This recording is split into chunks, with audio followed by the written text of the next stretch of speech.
After a while, the man went out for a break. Hart ran 100 yards to a section that was not working. He snapped it into the alloy supply and fed in the tape. In a minute, several dozen tiny contacts came down a chute. He pocketed them and disconnected the section just before his fellow worker reappeared. The man walked down the floor to him, looking curious. "Anything the matter?" he asked, hopeful for some break in routine. "No, just felt like a walk." "Know what you mean. I feel restless, too. Too bad this plant's only 2 years old. Boy, wouldn't she make a great disintegration?"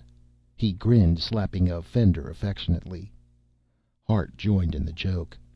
"Gives us something to look forward to in 10 years." "A good way to look at things," said the other man. At home, he locked the contacts in a desk drawer. Tomorrow he would deliver most of them to Burnett's apartment. But the next morning an emergency letter came from his group leader, warning him not to appear there. "I am going completely underground. I think they may suspect my activities. The dispersion plan must go into effect. You know how to reach Johnson and Wright, and they each in turn can get to 2 others. Good luck." He had just put the letter in his pocket when Eric announced the arrival of a rituals inspector. The man had nervous, close-set eyes and seemed embarrassed by his need to make such a visit. Hart took the offensive as his best defense. "I don't understand this, Inspector," he protested. "You people should be busy with High Holy preparations. Are you losing your taste for work?" Now, Mr. Hart, that's a very unkind remark. I dislike this nonsense as much as anyone." His square jaw chewed into each word as he opened his scanning box. "It's the antisocial sabotage." "Do you mean to say I'm under suspicion?" Marie was now loitering in the doorway. Worse luck. "Oh, no, nothing so insulting. This is strictly impersonal. The scanning center has picked apartments at complete random, and we're to make spot checks." The eye at one end of the box blinked wickedly, waiting for an information feed. "Now, sir, if you'll pardon me, I'll just take the records from one of those desk drawers, any drawer, and put them in the box." Hart slid open a drawer. "No, sir, I think I'll try the next one. It's regulation not to accept suggestions." With a hand made deft by practice, he scooped out all the sheets and tapes and put them in the box. The scanner's fingers rapidly sorted them past the eye. Hart exhaled, relieved that an innocuous drawer had been selected, and the inspector handed back the material to him. "Well, Inspector, that's that." "Not quite." The inspector selected another drawer at the other end of the desk and dumped everything before the scanner. His examination was speeding up, and that was not good. He would have time to take more sample readings. "Now, if you'll empty your left pocket." "Oh, this is too much!" Marie exploded. "My husband struggles all night on secret work, studying to find ways to stop the antisocials, and you treat him like one of them." "You're working on the problem?" the inspector said respectfully. "What are you doing?" "Frying pan to fire." Hart preferred the pan and pulled open a drawer. "It's too complicated, too much time needed to explain." The inspector glanced at his watch. "I'm falling behind schedule." He closed up his box. "Sorry, but I have to leave. Heavy timesheet today." As soon as he was gone, Hart breathed easier. Nothing incriminating would be fed into the central scanner.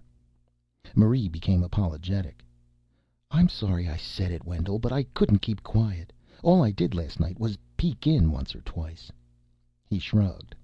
"I'm just on a minor project." "Every bit counts." She shook her head. "Only you have to wonder. I mean, don't think I'm treasoning, but while I was shopping an hour ago, a lot of women said you have to think. How come all that obsolescent junk could work so well after being thoroughly wrecked, too? You almost wonder whether some of it was too good for disintegration." Wendell pretended to be shocked. "Just a fluke of circumstance. If something like that happened again, you'd be right to wonder. But it could not ever happen again." "Don't get me wrong, Wendell. None of the women attacked anything. It was more like what you just said. They said if it happened again, then you'd have to wonder. But of course it couldn't happen again." How well the tables had turned. Not only had Marie's ignorant knowledge proven helpful, but she had now given him a positive idea also. When he met Wright and Johnson at the latter's apartment that evening, he explained it to them. We can propagate dangerous thoughts and yet appear to be completely loyal. We can set up the reaction to next High Holy Day." "How?" demanded Johnson. "That's having your cake and eating it." "Nothing's impossible in the human mind," Wright said. "Let's listen." "Here's the point. Wherever you go, there will be people tisk-tisking about the preliminary fiasco. Just reassure them.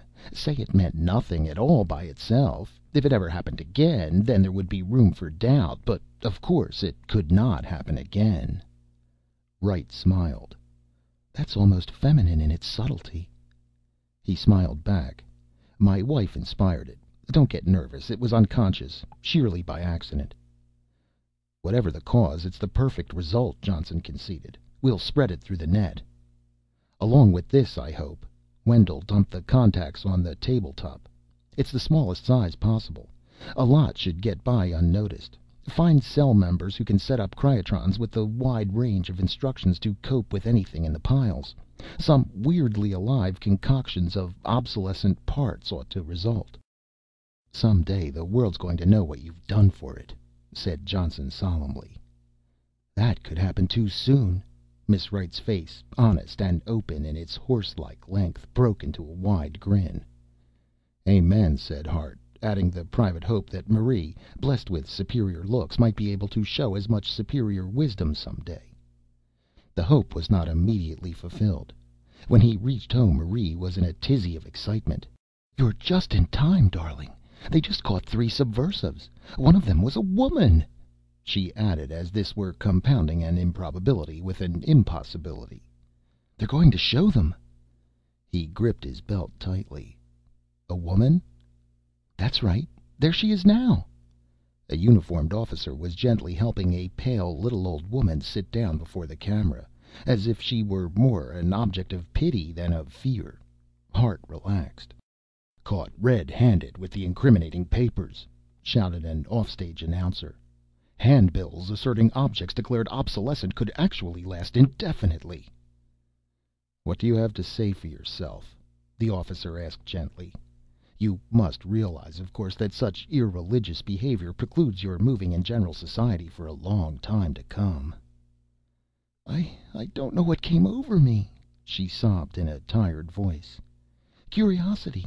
Yes, curiosity, that's what it was. I saw these sheets of paper in the street, and they said we should stop working so hard at compulsory tasks and start working to expand our own interests and personalities." "Self-contradictory nonsense," said the voice. "Yes, I know that. But it made me curious, and I took it home to read, and it said our compulsory tasks were artificially manufactured. And if you didn't believe that, look at the pile that reactivated itself the other day."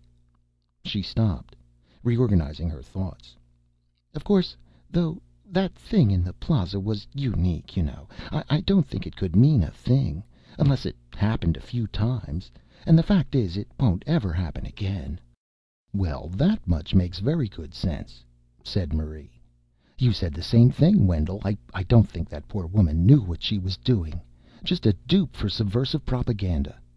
"A dupe for subversive propaganda," the announcer was saying. "See? Exactly what I said." "Yes, dear." How swiftly the decentralized underground was working! Hart could not tell whether the old woman was an active member or just a passive responder, but it did not matter. She was now spreading the seeds for future doubt across the land. 2 old men were brought in, and they mumbled the same disconnected story as their sister. "We have intensively interrogated these prisoners," boomed the announcer, "and know there is nothing more to the rumored antisocial plot than this stupid chatter. Remain vigilant, and you have nothing to fear." "You are sentenced to 5 years' isolation from general society," said the officer in a voice dulcet enough to sell advance orders for replacement products that had not yet been made. "Our intention is to protect you from bad influences. Our hope is that others will take your lesson to heart." "God bless you," said the woman, and her brothers joined in effusive thanks. "Makes you proud to be a human being," Marie said.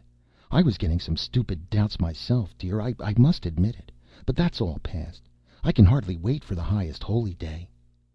"Neither can I," sighed her